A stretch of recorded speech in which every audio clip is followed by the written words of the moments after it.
and welcome to New Filmmakers Los Angeles in partnership with Movie Maker magazine. My name is Danny DeLillo and we're here at the Cambridge Los Angeles showroom in West Hollywood, and I'm here with writer and director Charles Miller with his movie, Andrew, and also the star of the movie from Andrew, Matthew Berg. Let's take a look at a clip.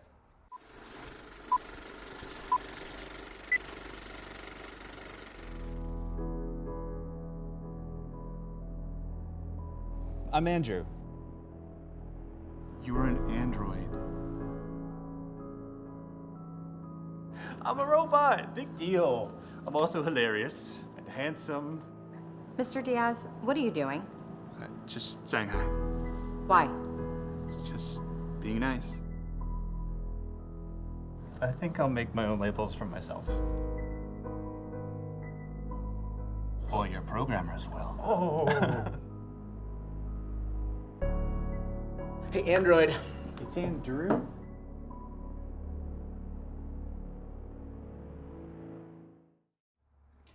Congratulations, guys, on your film. Thank you. Like, really, really, really great job. For those that have not had the pleasure of seeing it, tell us a brief synopsis of your film. Yeah, so this story is about how you can be defined by what other people think about you, and sometimes it's really hard to prove to people almost who you really are when they want to put you in a certain type of box. So we tell that story in the setting of a sci-fi future office about a robot who's more human than the people around him. It's a beautiful story. You have one of the most endearing characters that I've ever seen. Like, He's a sweet boy. Oh, he's a sweet boy. I mean, my goodness me. I will never treat Siri or Alexa in the same way again. I had a conversation with mine last night just based on your film. Like, I was like, I've got to treat my robots much better. Great job. Thank you so much. What's it like for you as an actor when someone says, right, okay, you're gonna play a robot here? Oh my gosh! Well, this was a brand new take. We were friends before, and he wanted to experiment. We're friends obviously, and he wanted to juxtapose the people and the detached way we can sometimes get between our tablets and our phones, and put this sweet robot, this naive android, and let him kind of grow in this childlike curiosity and wonder. And so playing that, living in that world was so much fun because every moment has potential. Every single exchange is new, and it's a beautiful place to live. Actually, it was great fun. to play with, right? Absolutely. It was so much fun. Yeah. You mentioned a little bit about the inspiration. What was that something that was kind of important to you? You kind of just noticed the world we're living in today, and maybe the world we could be living in the future as well. Yeah, as far as that is, it was like in high school, you see people you see them, you're like, that's the nerd, that's the jock. And then, maybe you run into them 10 years later and you talk to them and you're like, oh, you're totally not that person. Yeah. That's just what everyone said that you were. So it's like finding that. And the inspiration was that. And also, less inspiring was just like, I was like, I want to work with my friend Matt. Like, exactly. You want to work with your friends, right? Yeah, It's so true. Yeah. just commuting from the valley, sitting in the car listening to like Pink Floyd, prog rock, thinking about the future and space, and and I was just wanted to write something for him, and and also considering the budget and what we had to work with, and find a story that fit all those things, and this is the one that really worked for that. And let's not forget, you created a sci-fi-esque film at independent level, a short film that was set in the future. How on earth do you go about creating the atmosphere? Because I was completely in the time zone that you created for us to experience.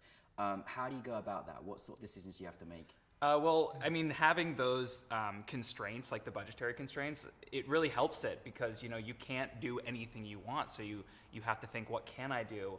And getting the location that we got was a huge boon for us. Yes. It was a friend of a friend, and we got the space for nothing. And it was perfect because it was this huge open space. It was very, lots of natural light, and then like no plants, nothing very human, very white walls and everything. So that contributed hugely, just having that location to be able to do that. And then we did some CGI screens and everything, and that was just another friend of a friend who works at the Marvel Netflix shows, just threw a few bucks their way, and just having that, it helps set the setting, the environment, the time period without having to do like, you know, superimpose like, 2065 type Yeah. thing. So Yeah. yeah. Well, I mean, you know, again, it's a very unique kind of role, and we don't often see, you know, we see the kind of how robots could affect us in a sort of negative sense, or how they're taking over and stuff like that. But you kind of showed this, you humanized, you know, a robot's almost feelings and kind of stuff we take for granted even today in our world as well. As an actor, you know, you're not often told to play a robot. Did you want to humanize him? Was there certain things that you felt as an actor that you were trying to do? How did that feel for you? Sure. Well, again, it was a clear vision on this guy's part, and again, to his credit, we were communicating beforehand, and we were talking and having all these conversations, and he wanted to have that reveal that you didn't know he was a robot, that he was a human, that more so than almost anyone else there, and it turns out he was the only one that wasn't.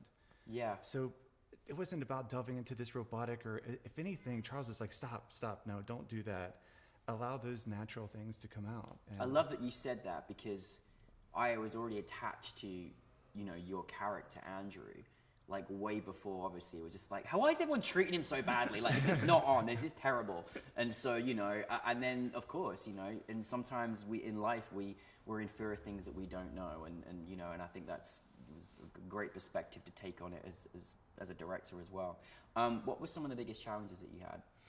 Oh, well. Was there any challenges with just playing No, not at sailing all. easy? Went off No, great, right? Nothing, right? Yeah, problem? absolutely perfect.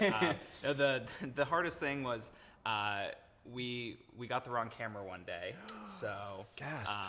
someone forgot to pay an assistant camera to go do a tech day or whatever. So the idiot who got the U-Haul and went to pick everything up didn't test the gear. That would be tragic. me. So we got to set and started building the camera, and we had the wrong lens mounts, and well, that was a bit of a problem. So we lost 2 hours off of that day, but it actually really informed the script a lot and helped us craft this great scene where they're in the break room and Andrew's having a conversation with his coworker Carlos, and we had originally planned all this coverage and everything, and then we're like, well, we lost 2 hours, so coverage sounds great, but why don't we just skip that, throw it on a dolly that we found in a closet at the place we were working, and just shot it in a long take. And I mean, the only reason we were able to do that was because Matt and Sebastian were so prepared and so ready with everything they had that they were able to just nail this scene over and over again and, you know, shoot it really quickly in one take,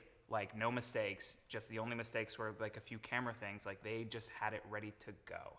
Your team is everything, isn't it? Yeah. You know, I mean, it's almost, it's just as well as the great moments, as well as the moments when things happen and how quickly you keep things together and keep things motivated and keep things going. And, you know, even admitting your mistakes as well. And be like, okay, we did this, and let's move on. Let's make it happen. And you'll never forget that in the next film. Like, let's check this camera. We got to analyze it. So that's always a good thing. Now, obviously, you know, again, this is a genre I'm sure you appreciate and enjoy. Is this something that you specifically like as a writer and director? Is this your genre, or do you like to explore different genres as well? Yeah, I'm a pretty big sci-fi guy. Is that right? Yes, I definitely enjoy my Star Warses and my Blade Yes, Runners and my yes. and my Hers and everything. And so I really do like working in this genre, and that was a big reason that I wanted to do this, is because that's what I'd like to continue working in, and I wanted to have that opportunity to just tell the story I wanted to tell in the way that I wanted to tell it.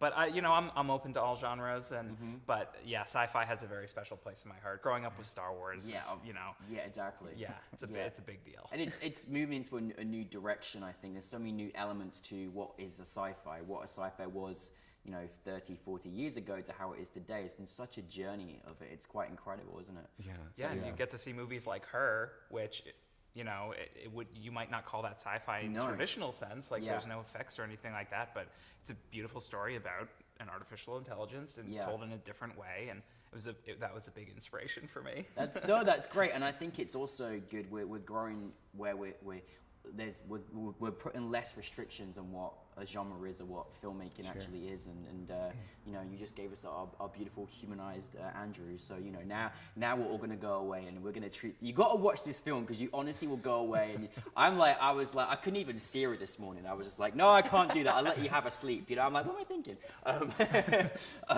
What is it like after, you know, you had a tremendous team that you built together to make this happen? And you know, I love the fact you were saying last night that, you know, through somewhere you were working, you met an Emmy winner who actually edited your film, which is just fantastic. How important are relationships, like, you know, not being from LA and building those relationships? How do you find it? How do you go about that? What's your experience? Yeah, well, people always tell you that it's all about networking, and of course it's very true. But you know, it doesn't have to be this horrible thing that it can be. You know, going to mixers at bars and everything. Like, so I work at a bar to pay the bills currently, and that has been just this amazing opportunity to meet all these people, because there's so many people that like are really nice, and of course are nicer when you give them a drink or two, and when you get to know them, they want to help you and you want to help them, and it just, you are able to find these people. Like, that's how I met Matt. That's how I met the editor, as you said. That's how we got the location, was someone that I knew from that job. Like all the actors, everything. Like you have to do that, and it's great when you have like a setting like that where it's more relaxed. It's not, you're not going there to network, but you are able to build those connections. You know? Well, even the character Carlos, I mean, I totally cheated. I stacked the deck, right? Because I love your relationship. It was great. We went to school together. So we were studying acting in the same grad class, and so when this part came up, I was like, Charles, you have to use him. So when he sat down, this was cake to me. I mean, it was just beautiful to work with somebody that I trusted implicitly, and it was the best. You guys baked a cake. I love it. It's beautiful. What is it like after all your hard work? What is it like, you know, having your film set for NewFilmmakers LA in front of an audience? Like, you finally, you know, it's where it should be. What does it feel like? It's pretty awesome. Yeah.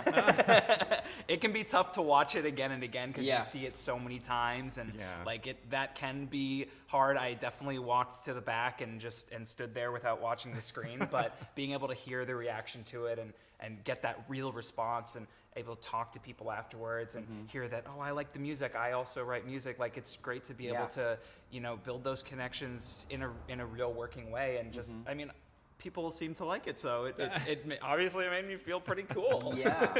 No, absolutely, as it should, because you guys made a great project. Now, you know, there's certain short films that sit so nicely as a moment in time. You know, if I didn't know this before, I'd be nudging and say, excuse me, feature, hello. What is next for you? Is there a possibility of a feature? What's going on? Of course there is. Yeah, it's happening. Woo!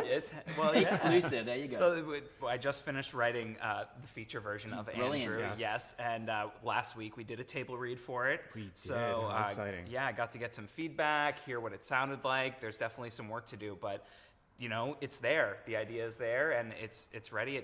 It's great because it allows us to see more of Andrew, who's great, and it goes more into Carlos, his coworker's life, and you just get to see more of what he's all about and how he came to be the way that he is, and what the world looks like with that type of thing going on. So I'm very excited about it, and hopefully get to continue working on it and get it out working there. with your friends. Yeah, you know, that is the greatness. You know, it's really good. I think you play a fantastic robot. I just was like, oh my god, I couldn't imagine anybody else just giving me this endearing character. Again, your team is everything. It takes a while to build it, but you guys certainly did it, and you made it happen. So congratulations, both of you, on your Thank film. you so much. We look forward to the future and many more of your projects. Keep giving us the more sci-fis. We love it. We'll be back. Thank you. Thanks very much. Thank you.